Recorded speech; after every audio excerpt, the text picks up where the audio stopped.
Hey Fitheads, today we have Patrick Frost. He is a trainer that does fitness advocacy. This is the first time we've ever heard of anything like this, and it's so cool because he ties his training to giving to positive causes and showing up and building a great community around that. And he's also really uplifting and funny, and mushrooms. Yeah, lot of mushroom talk for a Monday or Wednesday, whatever this comes out. But it was really fun, and he touched on a lot of really cool topics, a lot of like how to be a masculine dude and pair that to fitness and have like be tied into your own emotional well-being and stuff like that, and fitness as it pairs to emotional breakthroughs. And it was really really cool. And you're right, Ali, I've never even heard of tying a workout class to a like a good cause or whatever. But every month he takes some of the proceeds from his workout class and he puts it towards a good cause. And then you're also working out to save the sharks. Like he's Right. like he's single-handedly saving the sharks through his burpees. Yeah, that makes sense. Yes. Welcome to Total Fitheads. Serious fitness for not so serious people. Okay, welcome, Patrick. Thank you so much for joining us. Thank you for having me.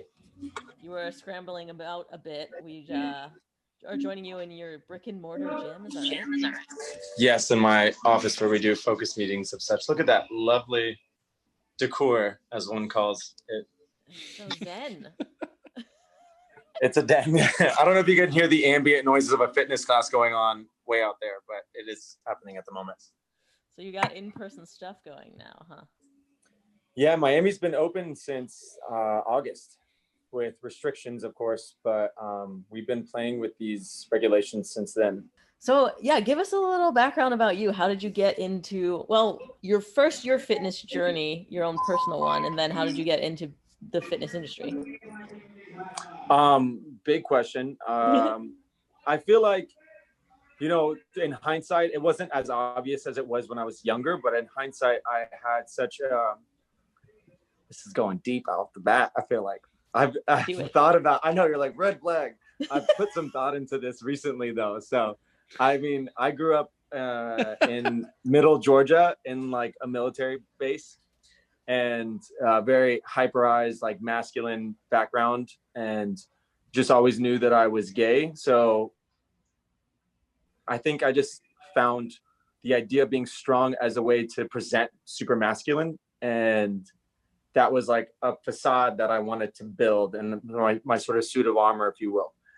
And so I played a bunch of sports growing up, like baseball, football, soccer, and then I excelled in track. I ran the 400 meter and swim. Did freestyle and actually discus also. I did discus for like 6 years randomly. But yeah, it wasn't until I moved to New York at 20 and I was like partying. I also had like a whole like drug and alcohol thing from like 13 to 22 that I like played in and out of. And so fitness was the only constant thing in my life up until like 22, and I didn't realize it, or around 20 and I didn't realize it. And then exercise just became something that I kept seeking. And then throughout the years, I just realized that it was more or less like a mental health.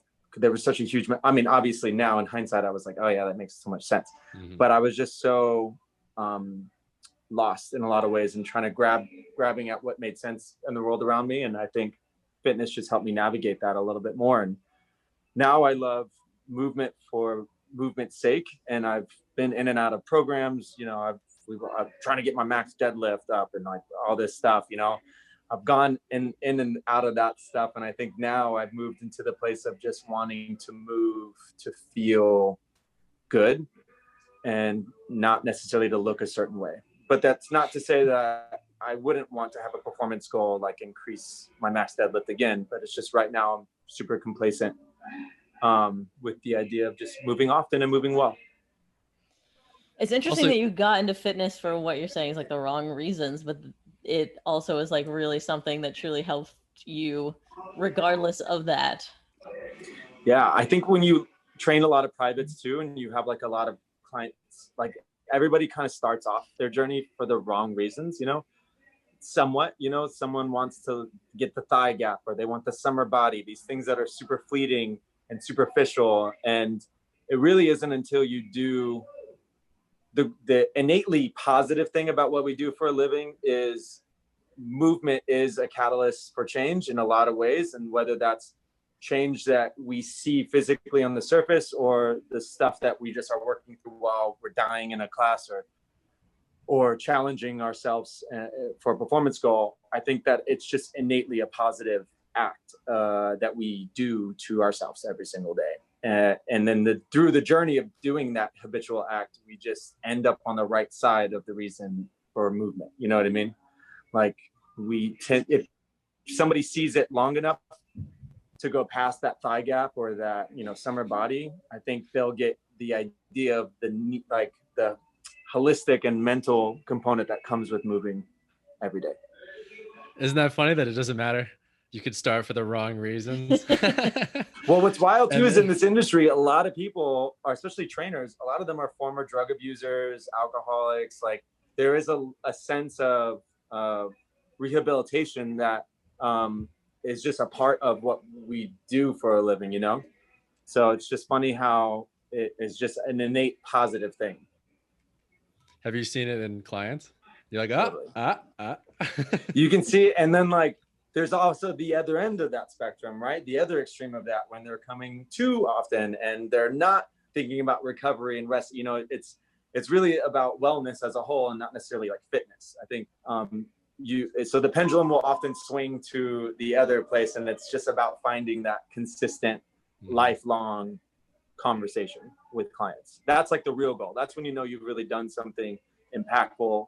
Working one-on-one with somebody is when you can see they understand like the program, they're interested in it, like they're invested, they want it, they have their own input too with performance, and that's super fun and super exciting when you get to that place.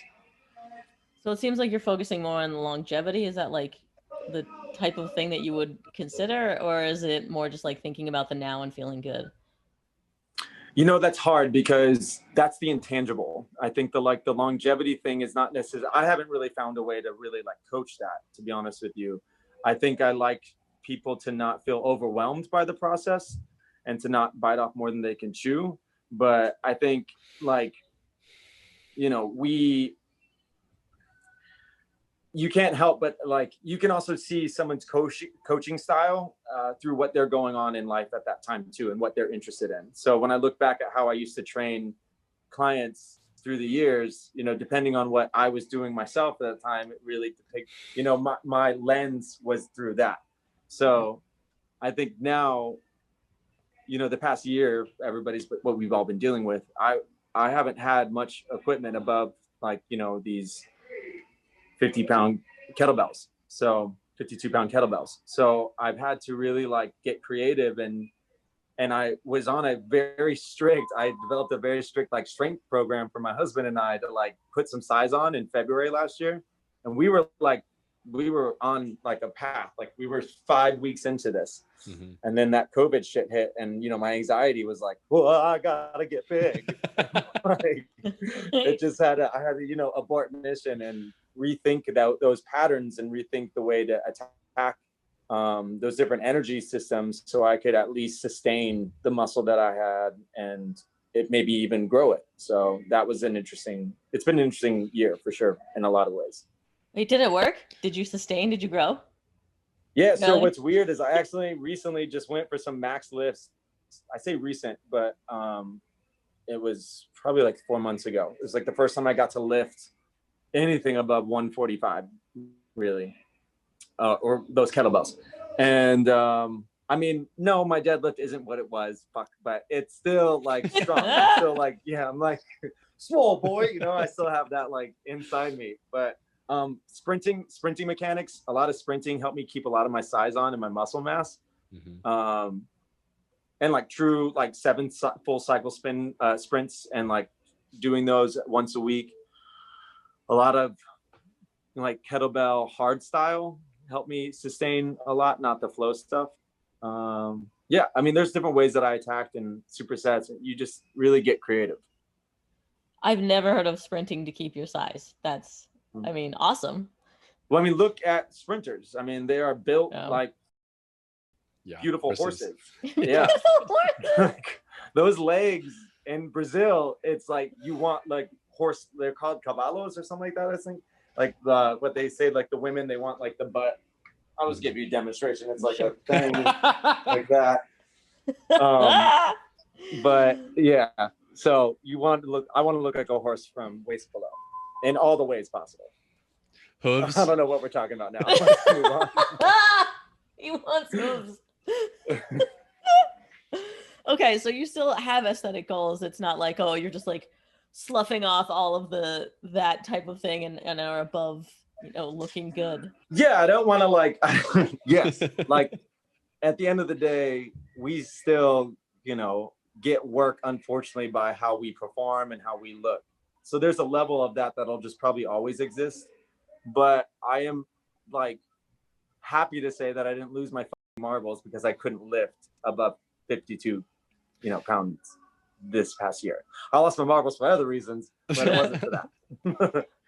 So what did you do? It looks like you do thrusters. It looks like you do 1 billion thrusters, which is my personal burpees and thrusters, I think, are the best and also the worst exercises of all time. And it seems like you're just leaning into that. Have you been romanticized by big thruster industry, or how does that?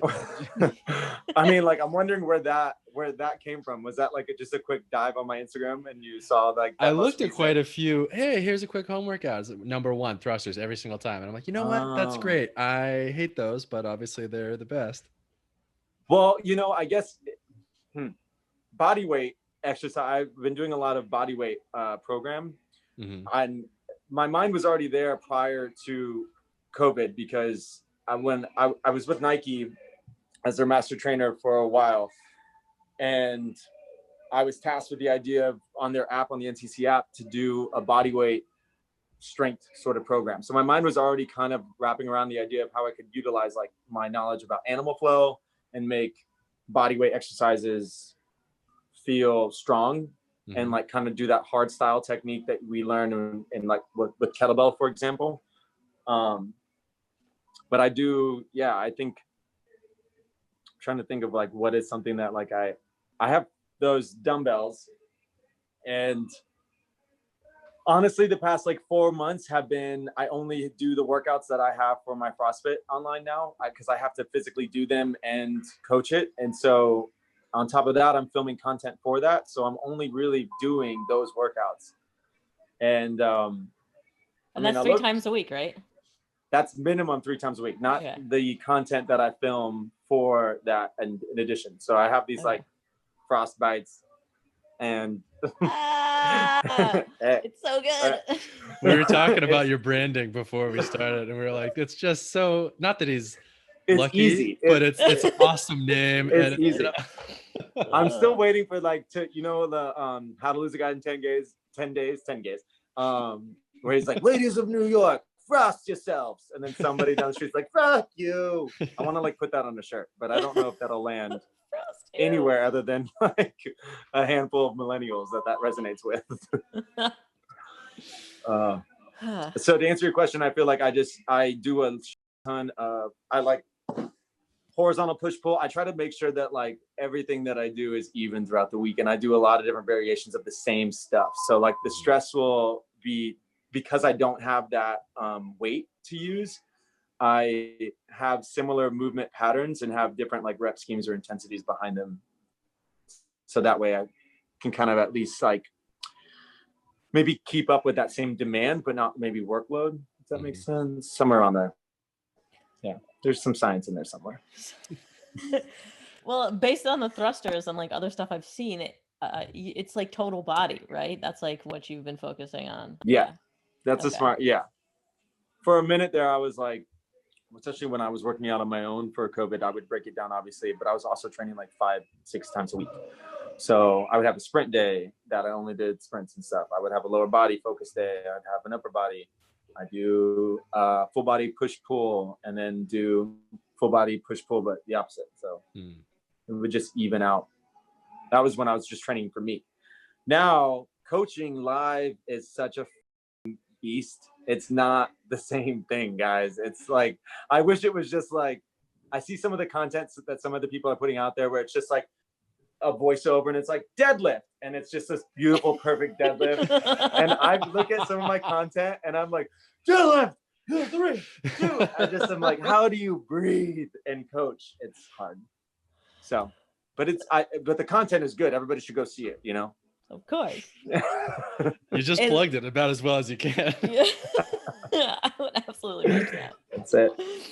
It's like I think about this with ballet or pole dancing. It's like CrossFit, but then you have to look good doing it and be like calm and presenting it in such a lovely way. Like to put that layer 1000%. on top of doing the workout is insane to me. And then on top of that, like talking about it in an elegant way that people can hear you. So it's like you have to look composed in addition to dying, and then in addition to not sound like you're dying. It's a unique challenge for sure. And you have to say something intellectually sound. It's funny, like it's like when you interview like basketball players like right after the game, or like, you know, you hear and they're like and they're like, so why did you do this on the third to last position, you know, like, or the third to last possession, you made this outlet pass when really you had that guy open. Did you notice that? And the guy's like, yeah, I just basketball. You know what I mean? True, it's facts. There's such a hard line between like even the workouts that I'm doing, like while I'm coaching, I know I'm not working out my hardest, and that's annoying, right? Like, yes. I need to figure out my me time with this whole new balance of creating and being a small business owner at the same time. It's very like challenging to find those moments. Yeah, for sure. I feel that for sure. Or even just like keeping track of what rep you're on, because I'll do workouts not in real time. I'm not a psycho like you, but I will film my workouts to put on YouTube. And like even like performing for the edited camera is hard. I'm wondering, and what about like the emotional element for you? Like, do you leave a live stream and kind of feel drained? Like, do you consider yourself an extrovert and you would gain energy from that? Or is it like emotionally What tough? a great question. So I do a 10-minute Q&A after every session with my clients, so I'm always there. And like, I like to have that moment be how I envision like a real class in person.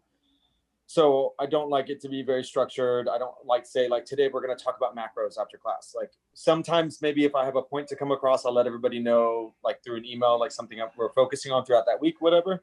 But in general, those 10 to 20 minutes, it's supposed to be 10, but it ends up being 20 to 30. And it's something I love. It makes it feel more real. And like, I have like a good solid 40 clients that I know through online now. Like they've been with me since the beginning of December, and they all know each other. And it's just like cool to create that in a virtual space, because that's something that just innately happens in real time. Like, you know, in an actual class, people just tend to get to know each other naturally. So I do feel very drained. In New York, I used to teach like 3 classes, have my own workout, and have 2 privates all before 1:30 in the afternoon. That's when I wake up. What are you doing? And like, I used to be just like dead. And that was in New York. So every class would be sold out. By the time 1:30 came around, you had already seen and interacted with like 500 unique individuals just from getting from point A to point B and training. So like, I am an extrovert, but when I had that workload and that work life like schedule, I just like would pop an edible by 2 and just like stay in bed. Like I like missed out on socializing for a while. I became like a little bit of a hermit crab just to kind of like regain. So stepping back into something like this that demanded a lot of attention innately took a lot from me. And I think now just like with any sort of prolonged amount of stress, I feel like now I can like kind of slither out of that state and just kind of like go with the rest of my day because I have a gym, or I have my 16-year-old dog that requires like 5 walks a day, or we've had a lot of like family things going on for the past 4 months that has been just like super crazy. So I just feel like I've never had to work this hard in my life. I'm actually talking to people who don't know anything about me right now. I've never been in this position in my life. I'm in like the most stressed strip of hopefully the rest of my life. I never want to get anything like this again, to be honest with you. But going through this, I have realized that I have an abundant amount of tenacity and the ability to just like stick my nose to the floor and get it done. And I think before that, when this was happening, I was just complaining a lot. And then there was something that like clicked and I was like, I just have to go and do this. So this has been the best year of your life. This has been the best year of my life. Yes. And if I keep saying it, it'll be true. Yeah, exactly. Yeah, it's been nuts, man. It's been nuts. I know everybody has had a crazy time, so I don't want to belittle anybody's experience, but we lost my husband's parents. We lost them both within 2 days of each other 4 weeks ago. God. And it was so out of nowhere. We got a phone call from them at the end of December, unique from each other. Both had different types of cancer out of nowhere, and it took their lives. And my husband was gone for 3 months, essentially. So I was by myself with the gym, the 16-year-old dog, the online platform, and just like, I mean, luckily I have great friends and I have like people that, it's funny, we don't do this enough. And I want to let everybody know, like, you have to ask for help. Like, you don't be a hero. Everybody needs, there's a moment in time where you just have to like, you just have to ask for help. And the people that love you and are there for you and are around, you know what I mean? Like that. Sometimes those people need the opportunity to show up. And if you don't give it to them, they're never, they won't know. So I hit rock bottom in like late January, February. And I like called my two friends and I was like, I need help. I'm losing my mind. So they came and helped. That was really good. Wow. And so it's on the upswing. It's been a minute since then. Sounds like you're still Yeah, no, it's been good. It. My husband came back and then he fucking broke his foot, like broke 5 metatarsals. What? Fucking skateboarding. He rolled and folded his foot like a hamburger and broke 5 metatarsals. So he just had major foot surgery on Friday. Sure. And no walking the dog. And so my dog is now being babysat by a friend. Okay. Because we're also watching my brother-in-law's dog who's in Brazil right now. So there was 2 dogs for a moment. Yeah. Damn. But I am okay. So animal flow. So animal flow, yeah. Oh, I didn't mean to say all that. I feel like I just purged it. If anybody's listening, I'm sorry. I apologize. I think it's really important, and especially as a extremely masculine man, that's a great thing to say. And saw that, did you? Yeah, but I think it's important, and I think if anything, this year has been a mental strain on a lot of people who aren't used to dealing with mental strain. You know, a lot of us will just go to work until we die and be miserable, and that's fine. But a lot of us of this year have suddenly had to deal with a lot of real mental health stuff, and like figure out how to deal with brand new problems that no one has foreseen before, or no one saw coming, or no one, you know. I think it's really important. I think, you know, you haven't technically asked this question yet, but I'm going to jump into it because we talked about it before we started rolling. When I started the CrossFit thing in the beginning of COVID, it was under me feeling completely out of control with the world around me, right? Which I'm sure everybody had at one point, something like that. And so I wanted to figure out a way to use my superpower. We all have one. And I wanted to create a space that gave back to our healthcare workers. It just started off like that. So I started doing these once a week workouts where 100% of the proceeds were donated to Direct Relief. And then as everything started unfolding in front of our eyes with all these George Floyd and other social justice issues, that Breonna Taylor, you know, it just, I wanted to do more. I got more angry and more like focused. And so we just pivoted and we did a bunch of different organizations, the ACLU, the Innocence Project, NAACP, and then obviously with Gay Pride we did, and there was a lot of transgender deaths that happened this past year as well.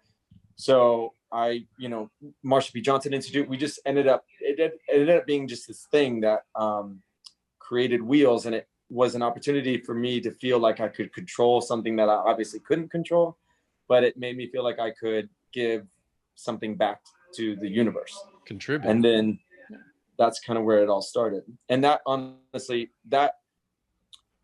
and then obviously with the election, we got very hyper focused. And that was the first time that I decided to make this like a tangible, like real thing. So we got website, memberships, all these different things. And we started pushing December. And instead of just doing one workout, we would frame that each month would be dedicated to a nonprofit or organization. And so we did the month of December for the Fair Fight organization that Stacey Abrams helped lead. And Georgia. she did an amazing job for the Georgia Send-Off races. And so that was, and I'm from Georgia, I took that as like, that was the first time I ever picked something very politically charged. And I tried to stay away from that up until that point, just because I wanted it to feel like a welcome space for anybody and everybody to feel connected to the world around them. But obviously, we all felt whatever we felt in November. And I just had to do what I needed to do that felt positive to me and the community that I had around me. And so we did the Fair Fight. We raised over $13,000 for them. That was insane. And that was super like, and then we won. We had and then what happened when the Georgia Senate races was exactly what we hoped for. So then it was this like amazing feeling like, yes, like we can do this. Like, you know, we're a small group of people and, you know, whatever our money went to, who knows, but it just felt it was the right kind of seal on that moment to feel like we were onto something. And then we did Feeding America for January. And then we did the Love Lamp Foundation for February. And then we did the water crisis for March. And then now we're doing Mari Nostrum's US chapter here for April. And I'm going to be swimming with sharks at some point this month for it. Whoa. Crazy cool. So it sounds like you were hesitant about it, but like your community was completely supportive of you choosing politically charged things and getting behind you. Like there's nothing to worry about. Yeah, I mean, you had no trouble? No, I mean, right. Luckily, most of my marketing at that point was just through my Instagram. So if anybody was like, "What? You're gay?" I'd have been like, "You obviously didn't look long enough." But like, I only follow you on TikTok. Oh wait. Yeah, that's that. To be honest with you, me on TikTok is such an even more stage left than me on Instagram. Stage left. TikTok me is definitely who I am. Instagram is who I like project. So there's that. Interesting. You gotta separate it by platform. You want to see who I really am? Go there. Yeah, I think everybody was super supportive. Everybody, at least in my circle, everybody was super angry about the same stuff. I think now that CrossFit is getting bigger and we're like pushing, you know, Facebook ads and Instagram ads. That's when we'll probably encounter some sort of, you know, well, I don't like this organization person, but that's the cool thing about owning your own fucking business. You don't have to give two shits about that person. Yeah, love it. It's like you're cultivating the right audience, and like you were talking about, they're starting to know each other, which is like a huge sign of building a serious tribe. So commending you for that. That's awesome. Thank you, Ali. Should like, have you lead a workout. Yeah, sure. Yes, I'll lose count. 1, 2. Yeah, we're good. That sounds right. Yeah, like 2. Yeah. Are they like where are they living? Is it like a Facebook group? Where, I'm just curious how you're connecting them all. So the 10 minutes of after class each week is really where we like talk the most. You know, I went back and forth with the whole Facebook group. I think that's like such an obvious thing, but I also kind of think that that's like a little dated. I know it's helpful. I haven't done it yet, and I know it's smart to do. I just for some reason haven't really like pushed that. But they've all become Instagram friends and they all message each other, and it's like a really, you know, we for the month of February, it was the Love Lamp Foundation is essentially an organization that helps females of color have access to like therapy. So that whole frame for that month was about wellness and whatnot. So we had this thing called Sunday Service, where each Sunday we would get together and talk about, I had a TED Talk person who speaks about wellness, and she actually is a client of the CrossFit thing. So it worked out. I had her involved, and she came straight with like goal setting and just conversing about all the right things for the Sunday service. Like, and we really got to be vulnerable and kind of talk to each other. that really helped build that trust. And so now, before the 10, 20, 30 minute conversations we would have would mostly be about fitness. And it was always like form check and an opportunity for them. And that still happens from time to time. But now what's great is it's just like, people are very vulnerable in that space. It's actually really cool. Someone's like, you know, I ran for the first mile ever. And I never really felt like, you know, it's always attached to something bigger than the act of the mile. And I'm always blown away by the ability for people to share in that space the way they do. So I don't know. I think it's the intangibles. You can't coach it. You can't plan for it. It just happens. And if it does, that's when you know you're doing something right and you've created a safe space. And I think that's I'm so lucky because CrossFit has been what's keeping me sane, because that is what fuels my soul lately. Like knowing that am I going to cry? I don't know. But I just think it's cool. I just think it's cool to connect with people in a real way and give back while we can. And the biggest thing with CrossFit to me, and where I'm at with my headspace with movement, is like connecting the dots between our community's wellness and my wellness. And they're not separate things. I think if we're all thriving, then I'm thriving. If I'm thriving, then we're all thriving. And I don't know how else to coach that or make that happen without calling attention and saying that the coin that you pay for this value is going towards helping this situation this month. And it's just a good way to get people involved too. They have like the water crisis, for example. That was because we had a client who lived in Texas who didn't have heat and was still training with us on Tuesdays, Thursdays, and Saturdays. It was nuts. You got to stay warm somehow. Yeah. Yeah. So I don't know. It was cool. I feel like I'm blabbing right now, but no, it's a podcast. That's what you're supposed to. Oh, is that what this is? Oh shit. Fuck. I've not seen this done anywhere. Like certainly there are trainers that talk about this uplifting and leaving space, mental health, and creating a community, but I've never seen it truly tied to the advocacy the way that you do. It's really cool. Thank you. I mean, we had to, once it became a business, we couldn't no longer do the 100% proceeds. Once it became like a thing. So our bare minimum is always 20% unless we have That's insane amount. Like big companies generally do like 1%. You know that? I'm sure you know that. Well, you know, I'm hopeful that what was hot, what everybody wanted to do during all the social injustice, you know, things. I just hope that we have. That's hard for somebody to do on their own. Like to, you know, you have to almost make it easy on a platter for them. So I felt like if I just attached it to the value of my coaching and the community and whatever happens in that month, then I just made that decision super easy for you. And that's what is great about that. And going full circle now, because I like little bows, is when we talk about that lifelong journey through fitness, I think it's easier to tap into that idea when it's no longer about your own personal, when the conversation is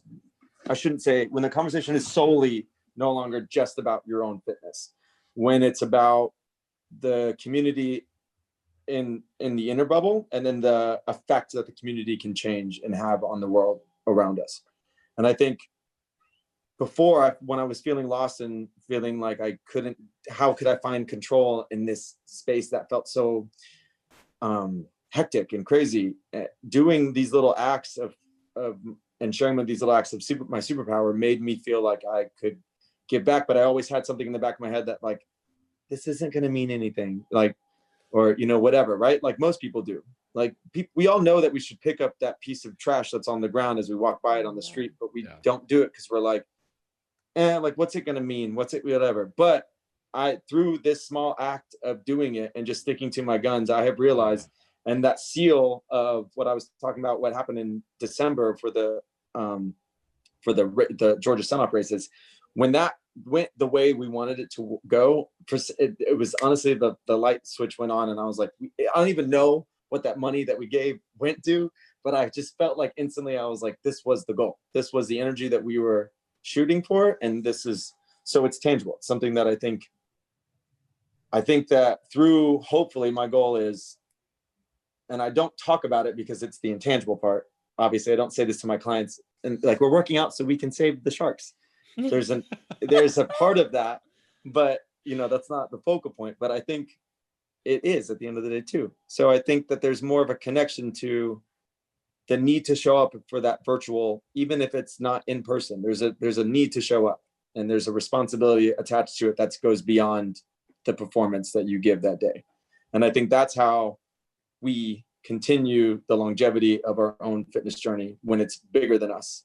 And it's really about the relationships that we have with our husbands, our wives, our friends, our moms, and also our community of strangers. And that piece of trash that's still on the ground, when you walk by it, turn around and go pick it up and throw it away. And it is such a different energy than, say, that same community just subscribing to Save the Sharks and not at all related to the fitness in the community and showing up day after day. So that's very cool. Thank you. Yeah, that's a good point. You get the people that are super type A that are interested in something like this. And those are the people that, you want to be interested in this. Yeah, you're surrounding yourself with exactly the community that's going to support all of that. Very cool. Yeah. Well, what is it like now that you're doing stuff in person, like negotiating the online and that, and how are you cultivating the same kind of community when you have your human classes? Yeah, this one's hard because this one, I said this was supposed to just be a financial investment. I wasn't planning on necessarily coaching here, and I wanted to have the opportunity to own. As a trainer, it's really difficult to have something that you can just make some sort of passive income with, that doesn't require you to teach 22 classes a week and kill yourself. I'm getting older. I didn't have it. That's not my goal anymore. I don't mind coaching. I love it, actually, right? That's a passion of mine. But this was supposed to be a financial investment. So it's been a constant rearranging of expectations here, because it was an uphill battle. We closed on it 2 weeks later. We closed on it, meaning we bought this existing franchise that had 300 members, and then we had to physically close it 2 weeks after we bought it. And we had to create value instantly to a gym that was brick and mortar online to retain those clients. And then obviously we lost most of them. And because everybody else is going through a fiscal situation. And it was just a constant rewiring of expectations. And when I'm thankful that I have CrossFit, because like I said, that feeds my soul. And I love the gym now. I'm getting to love it more. But I think for a while, it just felt very soul sucking. You would give a lot of yourself. We were struggling. It was not easy. It was not easy. We were perfectly good strangers to these people who did not know us. And then 2 weeks later, we were their only person in this gym. So it's been interesting to manage trainers. It's been really interesting to work around restrictions. It's really interesting to work around the restrictions next to a gym that's not working around restrictions. And that's super annoying. It's could you call yourself health professionals if you're really not trying to mitigate any of these issues? I don't know. That's a good point. I don't know. Yikes. So I feel like I'm a little Debbie Downer about it. Lately, it's been great. Since January, it's been honestly really good. It's a ton of work. And maybe they tell you that, I don't know, but I feel like nobody told me how much this work was going to be. So it's constantly showing up. Work. You got to manage people. That's so different than performing for a class. Yeah, and that's what I've learned. I managed trainers before, but as a trainer, not an owner. And that you do have to come at it differently. You can't attack it the same way. You're not that soldier next to them going through the same stuff. You are the person who's supposed to be leading them. So even how you communicate changes. I learned so much. I had a lot of mess ups. There were, some trainers came in a certain way and I was like, hell no. And then there's so much there. Yeah. Miami, man. Georgia came out. Yeah, Georgia. When Peaches comes out, no one's happy. Peaches, no one's happy about that. But yeah, I think it's just an interesting beast. You're right, Ali. It's definitely like it's just a totally different beast. Lots of learning. I mean, I'm still sure they appreciate that you were in the trenches at some point. You're not just like some commander that was plunked there without ever experiencing that. I mean, I think the ones that we have we're like a little family now, I think, because of this. So yes. And the clients that we have are awesome. The ones that like stuck around and were with us when we were doing like Facebook lives for them, like they're awesome. Cool. That was like we were like, how do we add value to this that we were like Facebook lives. There you go. You and everyone else. Yeah. Okay, question. How often do people come to you asking for a thigh gap? It doesn't happen so much anymore because I feel like, but I do remember, like I've been in the industry now for 12 years, 11 years. And I just remember there was a period of time where that was a very heavy topic, right? And then also trending on Google. Yeah. Like everybody was talking about the thigh gap for a hot minute. And I just like to use that because that was such a obscure moment that's just an obscure like weight level of gauging whether or not you're fit or not. Yeah, sure. I mean, I just framed it that way because we talked about thigh gap earlier, but Max and I have recently been interested in the idea that like women are afraid to get bulky, and that we're kind of seeing that shift where that's not as common anymore. It's not like I a was phobia just wondering if you've noticed that too. It still exists. It's definitely a very specific person. Yeah. You know, not to name names, but there is a very Max. Max. Don't get too bulky, Max. But there are still professional people out there that are still saying stuff like that. So we still have our work cut out for us. So like people who have like a big platform are still saying ladies don't lift above 5-pound dumbbells. So it exists. Oh, frustrating. And it is very frustrating because it's just at the end of the day, just not smart. It's like not the right thing to say. It's like you could say a lot of different other things if that's your end goal, to look lean, right? Or, you know, whatever that means, to have a certain physique. But you can't, how much effort it takes little old me to put on muscle. Not going to be the same for everybody. Like, yeah. So it still exists, but I think I can visualize. I think when we close our eyes and we try to think of that person who's going to say that to you, I think we're all thinking of the same person. Indeed. We may have had one or two of those people on this podcast. Why? That's fair. Because we want to get all sides of the fitness world, honestly, because we are open to saying, hey, everybody has a different view of things and we want to hear it. And we want to be able to make fun of them. Yeah, later on. To their face. Oh, yeah. And I did want to ask you about Animal Flow. We talked about this before we started recording, but it's super interesting to me. And I know barely anything about it, but it looks darn cool. And it also looks like, you're probably going to live forever if you do Animal Flow. You know, it's funny because it's such a fun. It's just fun. I do think that like two things. One, it is an expression of the body's ability to already get in some of these positions out the gate. So if you're somebody who's super mobile and strong, it's super fun and exciting to tap into that because there is a lot of like little nuances of each exercise that you can really exacerbate and get so many different things from it. Like you can do the same flow concept, like the same patterns, and you can change the cadence and the way you irradiate tension in certain points, and it's a completely different workout or a different feeling, which is really cool. But you know, it's also a little like niche, and it's very like kind of, it's been around forever, Animal Flow, right? But Animal Flow was the first one to really like package it the way they're presenting it. I know a lot of trainers who have been around for like 30 years who have been talking about Animal Flow for quite some time, but Animal Flow was the first time that anybody's really put like a package the way the Animal Flow did on it. And yeah, I think it's smart because ground-based movements like that and close chain movements like that and crawling mechanics only really make you a better bipedal person anyways through life. So it is a great nuanced way to kind of regress training from somebody without saying we're going to regress. Like working on a strong beast position, for example, if you just tell somebody like, hey, we're going to come down and crawl on the ground for a little bit, they're going to be like, well, I can walk.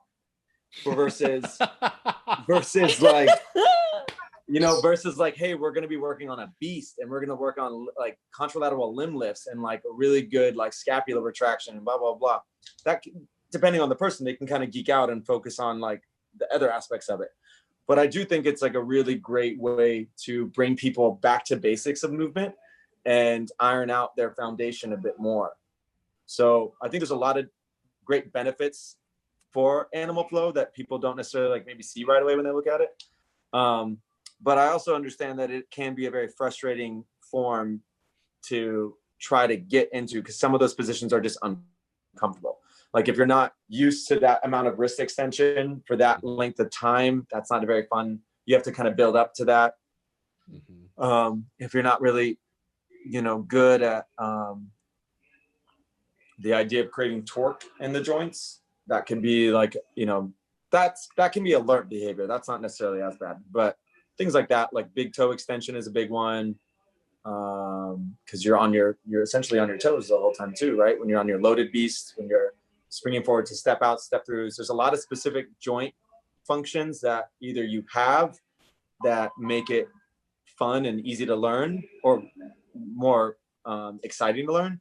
And then if you don't have them, they can be very frustrating. Kind of like yoga. Like if you start yoga out of nowhere and you're like, this down dog is hurting me, it's the same kind of concept. But I do think that there's a lot of great foundational aspects about animal flow that everybody can benefit from. Yeah, it just seems like so different from like the front squat, wall ball, box jumps that I'm always doing. Yeah. One of my favorite things to do when I'm really stressed out is to get drunk. Nope, shrooms. Okay. Do a lot of shrooms and just animal flow. And it is the best time in town. I actually have a video on Instagram of me on shrooms, animal flowing. No one needs to know. I wanted to confirm. I was like, are you just on shrooms sitting there or are you actually doing animal flow? As long as you have footage. There's only one video. If you right find now. it, let me know. If you find it, let me know. But it's such a great way to connect to your body and like, I mean, what are your thoughts on shrooms? I've heard good Psilocybin. things. Yeah. I've never tried it, but I've heard good things. Yeah, I know, right? Should I? You do like microdose or do you macrodose? I do not hero dose very often. And I would say like, if I did hero dose, the last thing I probably would want to do is move like an animal. I would probably like just not do that. But like a smidge over microdosing. Technically microdosing, you're not supposed to have any sort of hallucinogenic effects. You're supposed to just feel like a little elevated. But on my wedding day, I microdosed. That was awesome. It opens your soul up. I think psilocybin, they're doing a lot of research on obviously addiction. Well, maybe it's not obvious, but there's a lot of research on addiction and psilocybin and the effects of like connecting different neural pathways with addiction. And I remember hearing this a while ago, but like bodybuilders doing psilocybin, and I forget where that like study went or what was the goal of that. But I do have a friend who you might know. His name is Hunter McIntyre. Hunter? No. No. He's like you guys should have him on the show because he's a riot. He's hilarious. He's like this, he is obstacle course racer. He's number one in like the country. He's a beast. And he looks like a Ken doll. He's this big, buff, blonde, curly-haired looking fucker. And he's just beautiful and loud and hilarious. But he's like, yeah, man, like I take a ton of shrooms and I deadlift 600 pounds. He's just a beast. Like and he just cracks me up. You should absolutely have him on the show. Hunter, get on here. Got it. He's gonna call me amazing. and be like, yeah. We're gonna make him take mushrooms before he comes on. Everybody take a microdose. Yes, that's a must. It. What about you, Max? I've dosed a couple of times. I've never dosed It's more been like in the back of somebody's car, like, hey, do you want this? And I'm like, yeah, all right, whatever. I haven't done it on purpose or, anything like that. And I've certainly never paired it with Movement. athletics, but it seems like that's a thing you're tapping into as a constant here, is you're pairing a movement with Oh, I love it. breakthrough. Yeah. It's the best. Yeah. Yeah, Max, did you have a transcendent experience, or was this more like cross-faded kind of thing that you're trying to say here? I watched Fern Gully, and I thought it was like the coolest thing I've ever seen. I had already seen it, obviously, but that second time, man, oh man, that was a great experience. I'm more of a I think you're. Although it sounds like Florida or Miami might be big into the shroom community, or is that I feel like it's everywhere. LA, New York, I hear it everywhere. Everybody has a Shroom Connect. Everybody has, like, maybe not in Texas and places like, no, Texas probably has crack. I feel like shrooms are everywhere. But I'm also a bit of a pothead, so I like not like I said, we're going to talk about this. I had a big past in history with drugs when I was like younger. It's like 13 and stuff. And I used to do a bunch of like coke and ecstasy and get drunk. And now I have no need. I don't like enjoy any of that stuff anymore. Right. And that's been the case for like, I want to say like 10 years, but shrooms are natural. So is weed. And I find them, when used correctly, they can be very, very good, like, pathways to connect to maybe a deeper part of you or just the world around you. Have you figured out any sort of mental breakthroughs? That's where I left my slippers. No. Doing it on my wedding was interesting because, and I did a true microdose. I didn't feel anything. I just felt open. Uh-huh. And on your wedding day, everybody wants to extend some sort of thought or love or something to you, and it's very hard to be receptive to that, to be honest with you. Like, you can't absorb that amount of love in that duration. It's just a lot coming at you, especially when you're throwing an event. Yeah, but it was way better than, like, I wouldn't have wanted to get drunk, because then that would have numbed it and that would have made me forget things, and I wanted to be receptive to the love that was coming from everybody that I loved there. And I thought, I cried and danced, and that happened within minutes from each other. It was just like a good time. But I can tell you, my husband accidentally ate my shroom bar over COVID, over quarantine, and he didn't realize it. And he thought it was just a chocolate. And we're watching TV, and it's like 10:30 on a Tuesday. And he goes, "Are all those chocolates in the fridge like edibles?" He's thinking it's like weed. And I was like, "Most of them are." Why? And I look, and he has like a single tear coming out of his face. And I was like, "What's wrong?" And he was like, "I thought I was like dying for a second. And then I realized I may have taken like a drug." And I was like, "Well, what did you take?" And he starts describing the bar. And I was like, in my head, I was like, "Oh, those were shrooms." And I was like, "Well, how much did you take of that?" And meanwhile, I've only had like a nibble. And he's like, "Oh, I just took like a bar." And I was like, "Okay." I said, "Well, babe, those are shrooms, and you're about to go on a long journey. Do you want to go throw up or what?" And he's like, "No, I'll fall asleep before that happens." Long story short, he did not fall asleep, but it was the funniest. It was the funniest, like 3 hours after that. And then I fell asleep, and then he had another 4 hours after I fell asleep. Wow. He just was out of his mind. He was like petting our dog nonstop. He actually did a lot of like simple things, but his mind was blown through them all. He had a whole story about talking to our paint. I don't think we should be talking about this anymore, though. We can cut it if you want.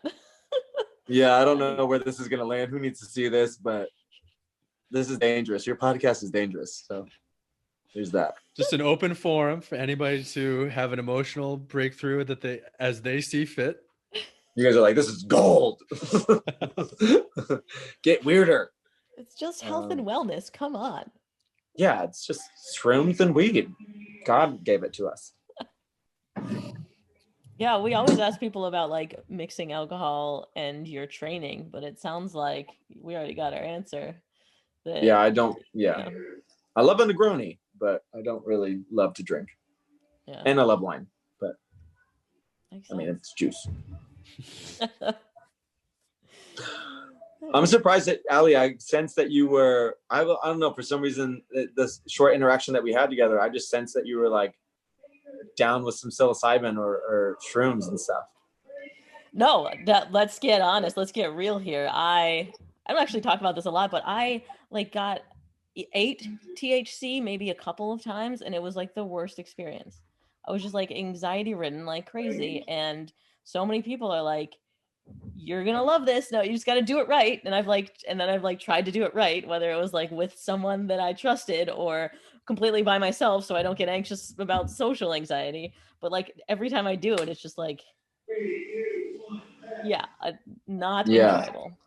I just think I'm not cut out for THC. And so that leads me to be like, oh, what the hell is going to happen with anything else? Well, psilocybin is going to be a completely different thing. Really? Completely.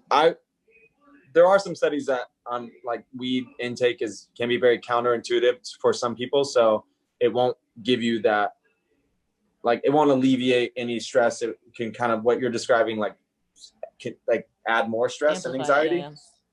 But psilocybin, I think, is just a very beautiful like drug. I imagine within the next like 2-3 years, it's going to be legal as well. That's cool. There'll be some sort of recreational form of that that's accessible for people. I mean, yeah, so many people that I respect and look up to, and like Max, I think you've listened to some Sam Harris stuff or read his book. When the way he talks about it, it's like I feel like I'm missing out on the true human experience by not trying it. You know.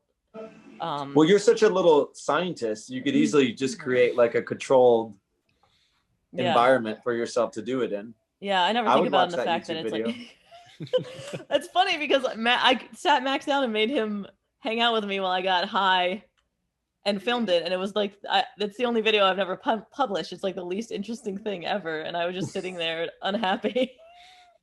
But maybe it'll be different with mushrooms. I'll have to give it some more consideration. It'll pretty convincing, especially like you're right. It seems like it's everywhere. More and more people are talking about it. Yeah. I definitely think it's a more healing drug. I think weed is a little bit more, like you said, like it can be a deterrent or something that elevates an experience. But also, I think that people are abusing the shit out of it right now too. So yeah, and from what I've read, it's even like you can be in the right mindset and physical space and whatever, and it can still go south, right? And then maybe that's just like the trip you were meant to have, and you will have something impactful out of that, but you really can't control it. So I guess that's a part of it too, is that like weed makes me feel like I don't have control, and therefore I get more stressed out. Well, I don't know though, because alcohol takes the control away too, and I'm fine with that. Yeah, I mean, I don't want this podcast to be like, do drugs, kids. So I think you heard it here. Yeah, you heard it here first. Fitness is about a lifelong journey of health. Have you done psilocybin? Help me save the sharks. Well, speaking of, where can the fitheads go? Join CrossFit. Yeah, let's wrap. Okay, woo. Okay. You guys can go to CrossFitTraining.com. We have a running meter of how much we've raised so far, which is over $33,000. So awesome. To various different organizations, and you can be a part of it too. I'm actually testing out right now with my all access members this program called Unleash the Beast. So Ali, that has a lot of animal flow inspired body weight movements. They're all 20 to 30 minute workouts designed to like kick your butt. They're not super nice. I would say that they're more for the advanced person and who is strapped for time and doesn't have a lot of equipment. So we're doing that. Oh no. Amber alert? That was an Amber alert. Yeah. Sorry about that. No worries. Hope whoever that is okay. Yeah. Shout out to Amber. Yeah, and then we have the on-demand membership. You guys can come in, you get all the recording lives, and then with all the access to the frostbites.